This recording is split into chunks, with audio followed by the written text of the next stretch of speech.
What's going on, everybody? Welcome to the ×2 and ×10 Sacred Shard pulling event. Appreciate everybody coming through.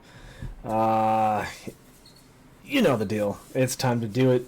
We won't talk about too much craziness. We're currently going through the fusion right now. Not pushing too hard, too fast. We've got plenty of stuff to do, but you know, majority of the way through. I will have an extra epic here, thankfully. So working on those extras, but again, not pushing too hard to get that extra epic. But I plan to have her done the same time that I get the fusion done, because I'm interested on working those two together, testing some things out. If you guys are interested in seeing me, you know, post something, set up or anything like that, hit the comments below. But yeah, so hard at work doing that, but you know, ×2 event, gotta do a video. You never know what's gonna come through. A lot of interest here in this this champion. A lot of folks not sure where to use them, but you know, you get something new, you want to check it out. So we'll see if we get him too. Maybe some other possibilities. Always looking for duplicates. Duplicates are always on my mind, because we got to get those faction guardians topped up so we can start getting the +1s and +2s. Faction guardians come first in my mind. So let's go for it. Let's get into it, and let's see what happens. We need beautiful glows. Basilisk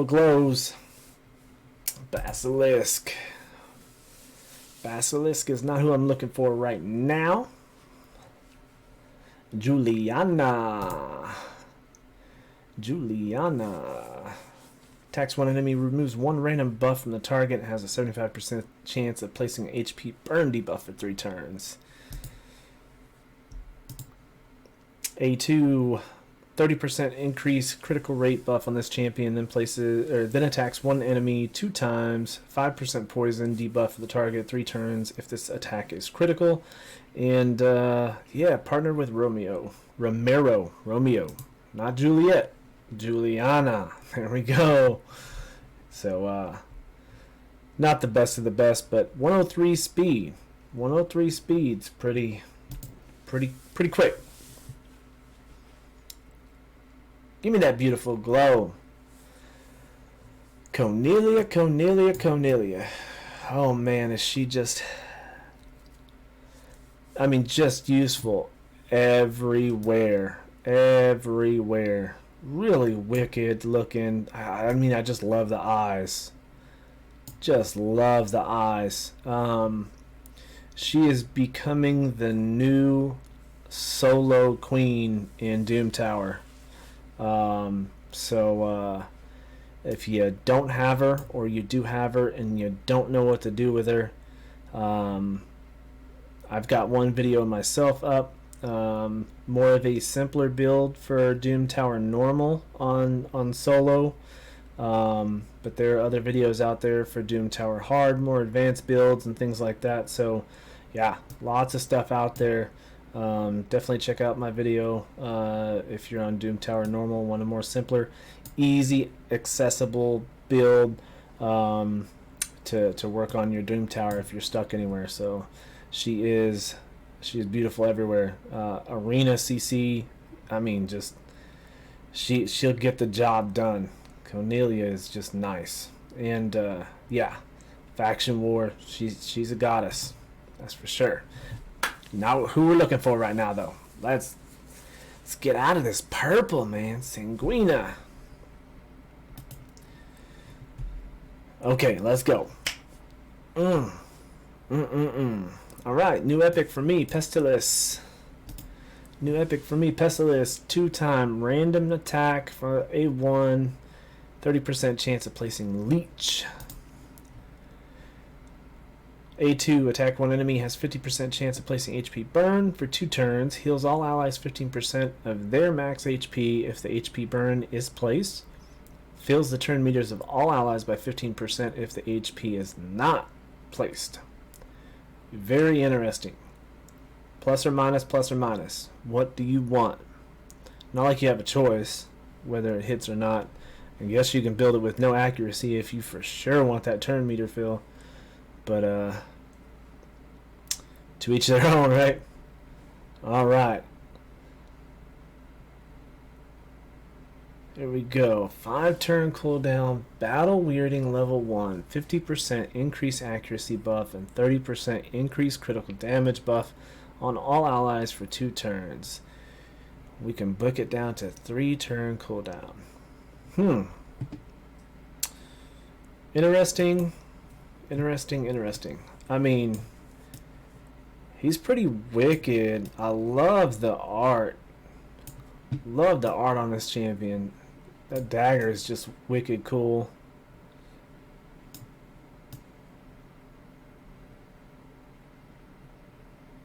Yeah, nice art on this champion. Nice art. Let's look at the reviews. Can't always trust him, but sometimes you take a look at him. Alright, let's go. We need better colors. The Black Bear. Here we go. Lego time. Royal Huntsman. We like it. We love it. I'll take a duplicate. Let's go. We'll take some more of it. Alright, on the A1, attacks one enemy, 50% increase attack buff on this champion for 2 turns if that attack is critical.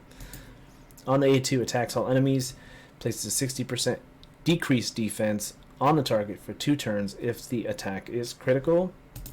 On the A3, Ascended, attacks one enemy, will ignore defense by 100%. This is one hard-hitting, solo, nuking bad boy right here.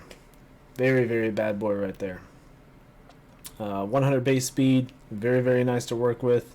Slap him in the arena. I'm sure he's got extremely high ratings. This right here is just crazy percentage. Although it only increases spirit ally attack in all battles though. So very important again, another Doom Tower topic. Spirit. There are some of those secret rooms in there that are spirit. But look at that. It's up there. Probably should be 4.9 if not 5. And probably this low because it's a solo nuker compared to an AoE nuker, even though he's got an AoE attack. Hydra, though, I imagine Hydra should be a little bit higher because he's usable against that red head. And that red head is just a killer. Just a killer. But this AoE attack, I mean, it can throw down some damage too. Just the multipliers aren't up there enough, or else that would just be a much higher rating. So that's a good Lego. Good Lego. Let's get some more. Back to back. I saw lots of back to backs this weekend. Not for me though. Thalassia. We like it. Buff spreader. A buff spreader. she spread some buffs. We like it. Lego number 2. Kayoku. Oh my gosh. I mean, she's awesome. She's just, there's no other way to explain it. She's awesome. I mean, wicked champion here. On the A1, attacks one enemy, will place 3 hits if the target is under 3 or more debuffs. Each hit has 40% chance of placing 25% weakened debuff for 2 turns. On the aid 2, attacks all enemies, has an 80% chance of placing 50% decrease attack debuff for 2 turns. After attacking, has an 80% chance of placing an HP burn debuff for 2 turns on all enemies that this skill did not place a decrease attack debuff on. That's just a wicked ability right there. On the A3, places 50% ally protection buff on all allies except this champion for 2 turns. Also places a block damage buff on this champion for 3 turns, then grants an extra turn. That last 5 words is amazing on every single champion in the game, but just to add it to this champion, I mean, she's just wicked, wicked, wicked, wicked. I mean, just an instant max book, instant max, put her in every possible place that you have. Make space for her, arena specifically, and her watching her and her moves. I mean, she just looks like a dead doll when you come up against her in the arena. She's just motionless. But then when she gets to work, I mean, her moves are just like so cool looking. So cool looking. And then we get to the passive. Every time this champion is hit with a critical hit, it heals all allies by 15% of their max HP, then places a 60% increased defense buff on all allies for 2 turns. I mean, you can book it down to a 4-turn cooldown with max. Again, just instantly max. Just take all of your books. We got 2, 3, 7, 11.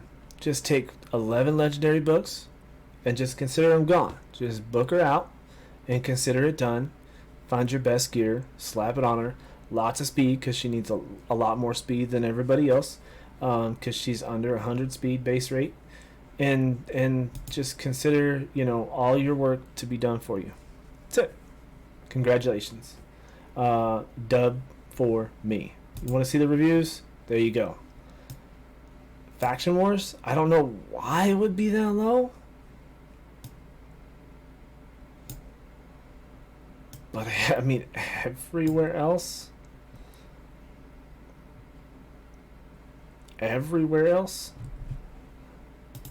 wow. I'll take it. Congratulations, me. Back to back. Lady Kimmy. We talked about duplicates. This is a duplicate for me. One of my favorites. And the reason I say one of my favorites is this is absolutely opposite of what we just talked about. I played Kimmy probably 98%. I'm doing rough math in my head right now. 98% of the time that I had Lady Kimmy, I played without booking her one bit, and it never hurt. I recently put books into her because I rebuilt my arena team and I needed to have a little bit of extra push, just because, yeah, I mean, she was surrounded by great everything. I mean, Kaimar, Lost Bride, Lost Groom, and her, she was the only one that wasn't booked out, so I kind of felt silly. So then I booked her out. So, but perfectly fine. Doesn't need one book to be completely effective. You're just adding 10% damage. You're adding 10% buff chance. But you don't need it. You just don't need it. She's absolutely amazing. All these skills, again, you're adding 10% damage, 25% to her decreased accuracy, and 30% decreased speed. But there's just so much turn meter manipulation in her kit, and you're taking the 4-turn to a 3-turn. That's really one of the biggest reasons I wanted to throw books. And I mean, the book's gonna land last. You got to be extremely lucky for it to come here and fill all the way down to get this cooldown. And to have her in my arena team, I really needed that cooldown for everything to be just right for my arena team to work. So that's why I went with it. And then, yeah, just removing buffs from the enemy team. And then chances at just completely replacing their buffs with block buffs. I mean, think about all your unkillables that you go against, not only in the arena, but Doom Tower, block damage, just all of those. I mean, speed. Think about just all the increased speed, increased attack. Just buffs everywhere. 75% chance of placing block debuffs for 2 turns on enemies who have buffs removed with this skill. It's ridiculous. And on top of removing and replacing with block buffs, you're also increasing accuracy and increasing speed to your own team. It's like Lady Kimmy is just amazing, and you don't need one book, but always helps. Base speed at 105. I mean, just a secondary speed booster on your team, because her aura is speed in Doom Tower battles by 30. Again, I've had her as my Doom Tower lead for almost every single Doom Tower battle I go into.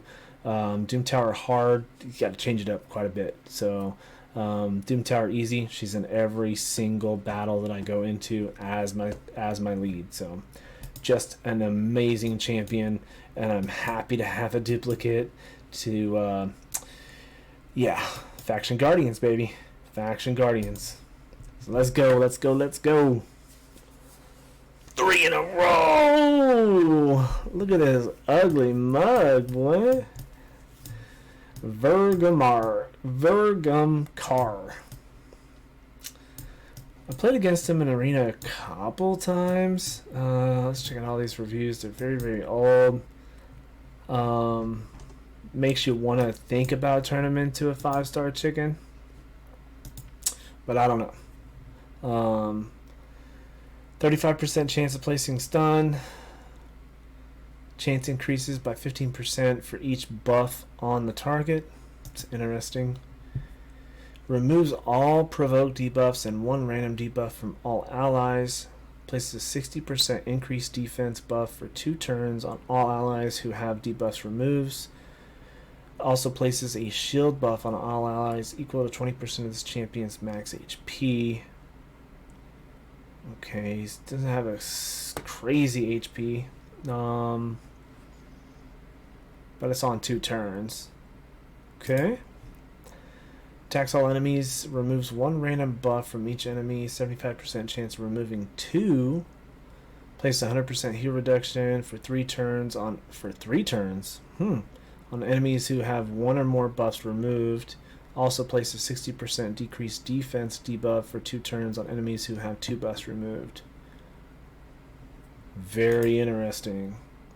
Passive, immune to provoke, fills this champion's turn meter by 20% each time an enemy attempts to place a provoke.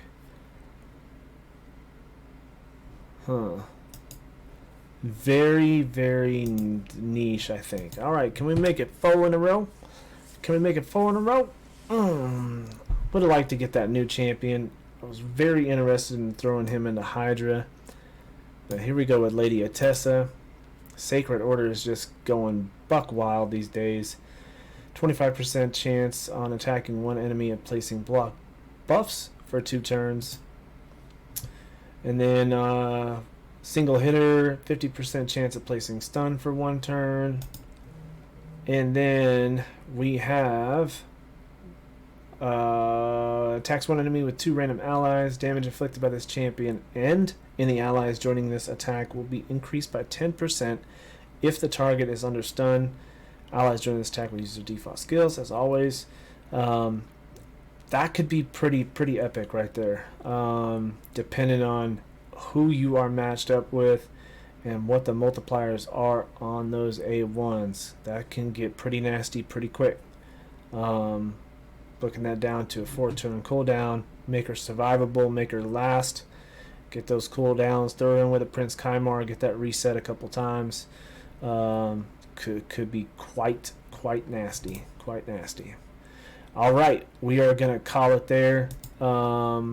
Actually, we're not gonna call it there, because I always tell folks this is the Plarium. Stop.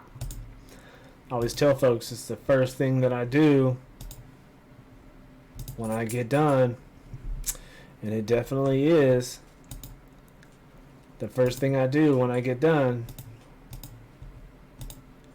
is come here. So we got the dupes done.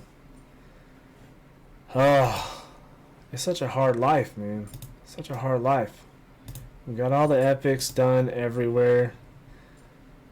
It's a good thing to look at right here. So got all the epics done here. Oh man, the dupe life is killing me for these Legos. It really is killing me. But we got all the epics done. I think my next focus is actually going to be identifying all of the rares that are not going to affect me. Like, obviously, I cannot mess with this whatsoever because part of my clan boss team. However, there are some who have absolutely no effect, to the best of my knowledge, that I don't use in anywhere in any capacity in the game. The only thing you really got to keep an eye out and keep a mind out for is when you could possibly run into a Doom Tower secret room where they commonly have rare secret rooms. And because I've yet to experience every possible secret room, and on multiple occasions where I cannot recall each secret room, still collecting some data on what particular guardians I can start removing rares from, that's not going to mess with anything just yet. Can always pull more and rebuild it, but I'm tired of making space when we're pulling 1 to 200 ancients at a time. So it's starting to get on Minerva. This space here, I'm tired of making more and more space. So, but all right, I appreciate everybody coming through. And until next time, man. Thanks. Peace.